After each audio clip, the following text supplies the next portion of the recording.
Amen. Donc il y a des personnes aussi, dès la première, dès le premier, il ne veut même pas attendre sous discipline la même. Il ne veut même pas attendre. Qu'est-ce que l'Église fait? L'Église va l'excommunier. Dans un premier temps, l'Église fait savoir cela. Si elle ne veut rien savoir, l'Église la laisse. Et arrivé à ce moment, l'Église l'interpelle encore. Pour la deuxième fois. Si elle ne veut rien savoir, c'est pas bon.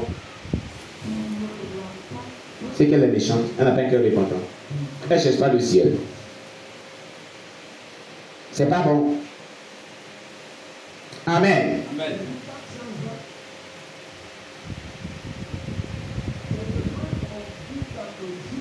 Gloire à Jésus. Amen.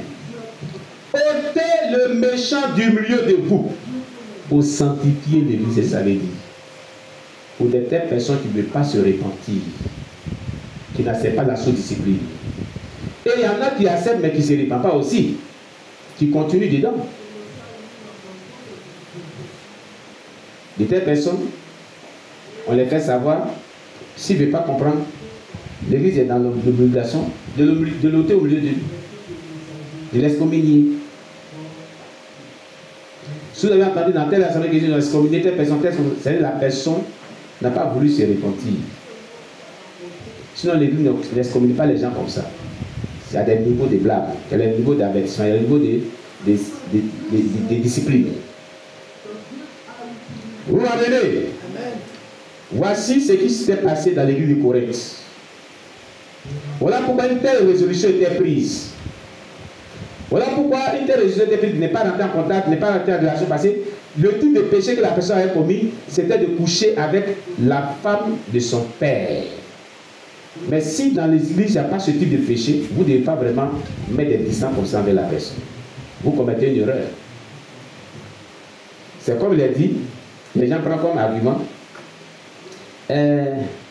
Paul a dit à Timothée, eh bien, à cause de ses incontinences, il n'a qu'à prendre un peu de vin. Voilà pourquoi nous on prend des vins. Tu es Timothée, tu as des incontinences. Tu es Timothée, puis tu as des incontinences aussi. Hein? Et tu prends le vin là. Tu prends... Non, ils ont dit dans la Bible de prendre un peu de vin. Paul a dit de prendre un peu de vin. Il a dit ça à Timothée. À cause de ses incontinences, il avait des problèmes de digestion. Mais toi, tu prends le vin là, tu as un problème de digestion. Tu es Timothée. C'est la même chose.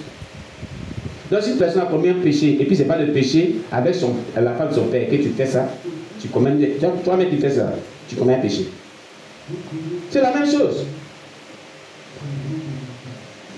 De même qu'on ne va pas dire aux gens de ne pas prendre le vin parce qu'ils ne sont pas Timothée, puis ils n'ont pas des incontinences là. C'est la même chose.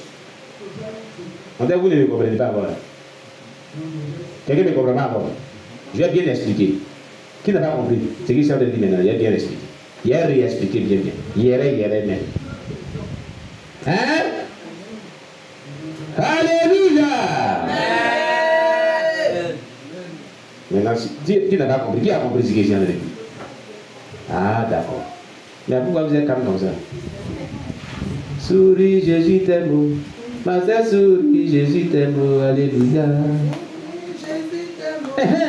Ma sœur souris, Jésus t'aime. Alléluia. Souris, Jésus t'aime. Mon frère souris, Jésus t'aime. Alléluia. Souris, Jésus t'aime. Mon frère souris, Jésus t'aime. Alléluia. Souris, Jésus t'aime. Ma sœur souris, Jésus t'aime. Alléluia. Jésus t'aime.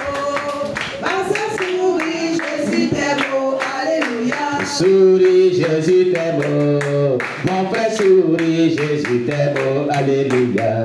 Souris, Jésus t'aime. Mon frère souris, Jésus t'aime. Alléluia. Souris, Jésus t'aime. Ma sœur souris, Jésus t'aime. Alléluia. Souris, Jésus t'aime. Ma sœur souris, Jésus t'aime. Alléluia. Souris, Jésus t'aime. Mon frère souris, Jésus t'aime. Alléluia.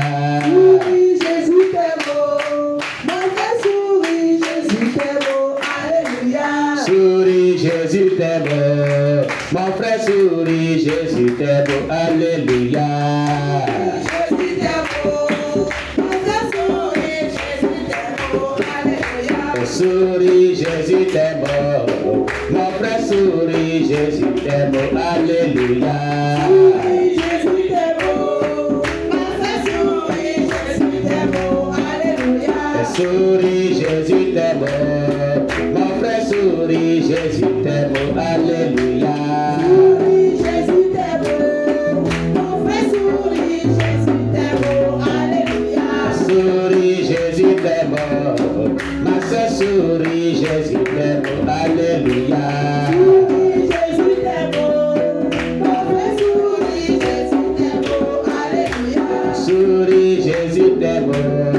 Ma soeur sourit, Jésus t'aime. Alléluia. Jésus t'aime. Ma sœur sourit, Jésus t'aime. Alléluia. Souris, Jésus t'aime. Mon frère sourit, Jésus t'aime. Alléluia. Jésus t'aime. Mon frère sourit, Jésus t'aime. Alléluia. Amen. Amen. Vous avez vu qu'il a dit, c'était l'état moral de l'église de Corinthe. On a vu le plus le sous-petit titre en haut de 1 Corinthiens chapitre 5. Et c'était les mesures, les censures pour enlever le désordre qui était dans cette église. Pour remettre l'ordre de Dieu. Donc la sous-discipline est importante. C'est pour amener l'ordre de Dieu dans la vie de ceux qui ont mis sous-discipline et dans l'église. Pour ne pas qu'il y ait du désordre. Donc quand vous commettez l'impudicité, n'importe qui dit l'impudicité et que vous refusez la sous-discipline, vous voulez qu'il y ait des désordre dans l'église. C'est ce que ça veut dire. Si vous refusez la sous-discipline, c'est que vous voulez qu'il y ait du désordre dans l'église. Vous êtes responsable de quelque chose. Ah oui, c'est ce que cela veut dire. Hein? Mais si vous acceptez la sous-discipline, vous ramenez l'ordre dans l'église.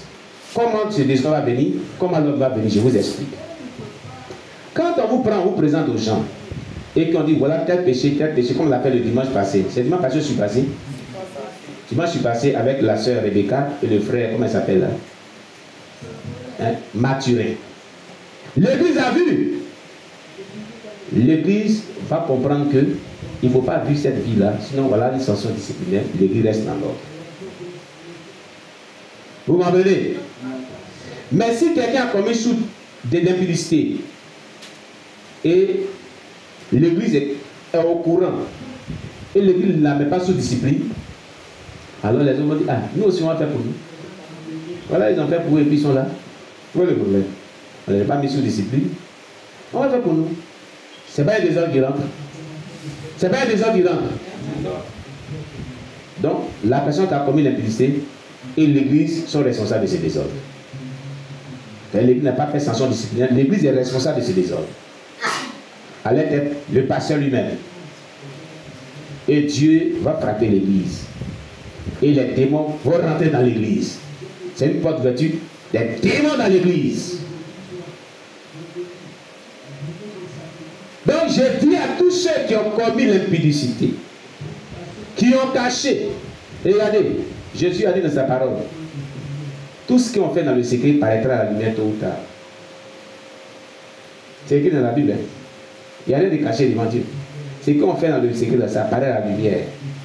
Ça arrive tôt ou tard, ça va être découvert. Il faut venir confesser.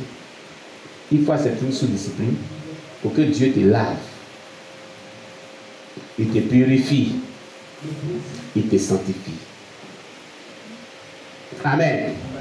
Pour sanctifier aussi l'église. Pour ne pas que l'église sombre dans le désordre.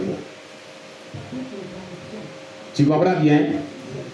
Mais si ton acte est là, quelqu'un va dire, mais j'ai appris que telle personne avait commis l'impudicité. Pourquoi tu n'as pas été sanctionné? Donc moi aussi, il est fait pour moi. Voilà. Moi aussi, il est fait pour moi. Pourquoi vous allez me sanctionner aussi?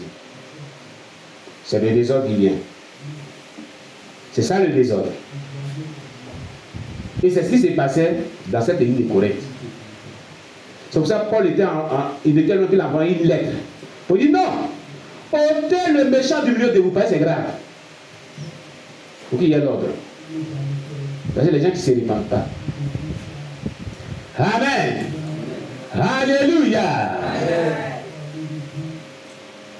Quelqu'un comprend ce qui est dit ici? Dieu veut l'ordre. Dieu n'est pas un Dieu de désordre. Amen. Dieu est un Dieu de pureté et non pas un Dieu d'impureté. Amen. Attention. Que le nom du Seigneur soit béni. C'était là ce que l'église primitive avait fait. Il y a deux réactions face au type de péché d'impudicité. On va voir la réaction de Jésus. On va voir la réaction de Jésus. Prenez Jean chapitre 8. L'évangile de Jean chapitre 8.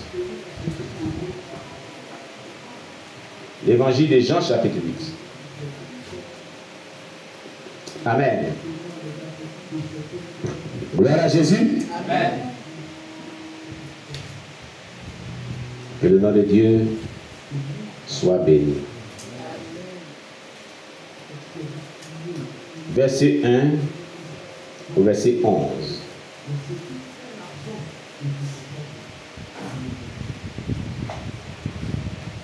La péricorde parle du verset 1 au verset 11. Jean chapitre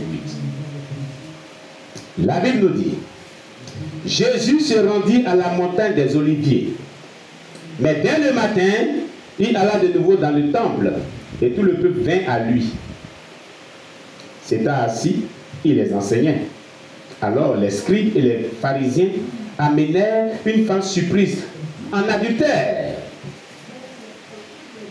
et la plaçant au milieu du peuple. Il dit à Jésus: Maître, cette femme a été surprise en flagrant délit d'adultère. Moïse, dans la loi, nous a ordonné de lapider de telles femmes. Toi donc, que dis-tu? Il disait cela pour l'éprouver, afin de pouvoir l'accuser. Mais Jésus s'étant baissé, écrivait avec le doigt sur la terre. Comme il continuait à l'interroger, il se releva et leur dit: que celui de vous qui est sans péché jette le premier la pierre contre elle.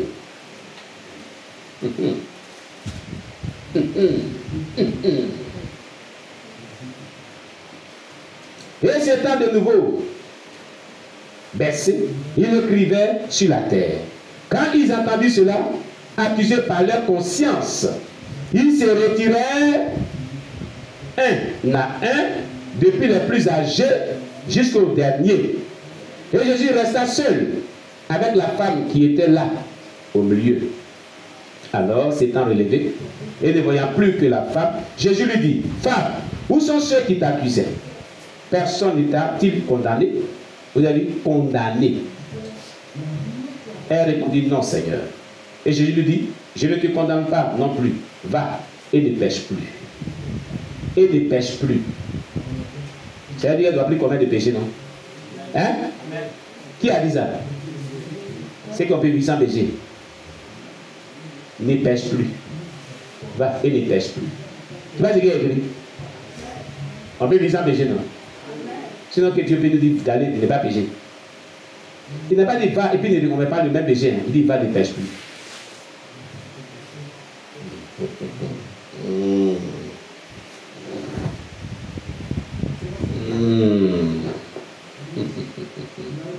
Acclame Jésus-Christ.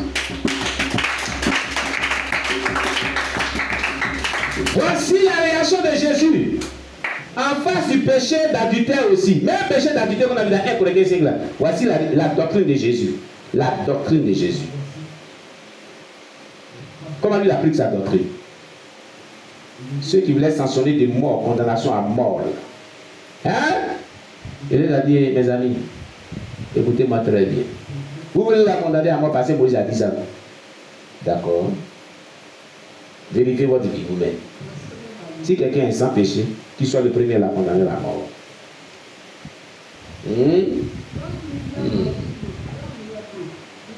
Et si c'est que ces jours-là, ils sont regardés, aidez-moi ici sans péché. Et si c'est que ces jours sont vivants, c'est pas vrai. Ou on dit sans péché là, je ne vais pas blasphémer devant Dieu.